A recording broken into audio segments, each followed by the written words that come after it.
Hello guys, and welcome back to this channel, where today guys, I'll be showing you how to fix CoinGecko app not working. So guys, the first thing that you of course need to do is go to the Google Play Store or the App Store and download the CoinGecko app. Then you just need to go and log into your profile or register to CoinGecko if you haven't already done that, of course. But now guys, let's see what we actually have in front of us here.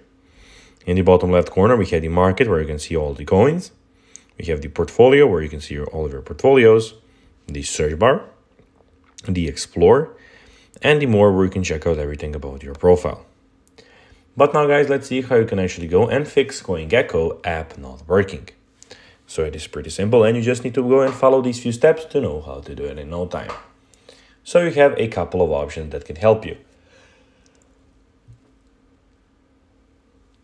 Option number one is to go and delete the application and download it again.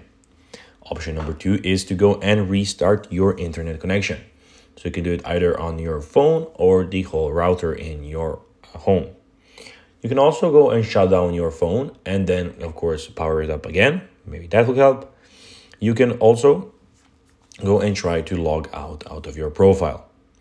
Of course, if these things don't help, guys, you can go to the CoinGecko support and ask them for the help. So, guys, that will be everything for this video. I hope that you found this video informative and entertaining, guys. If you did, don't forget to like this video, share it, subscribe to the channel, and put the notifications on, as, guys, this really helps us grow our channel. So, if you have a few seconds, it will be pretty cool if you could do this for us. So guys, as I told you, I hope that you enjoyed the video. And guys, as always, I'll be seeing you in the next video on this YouTube channel. Of course, until then, guys, bye.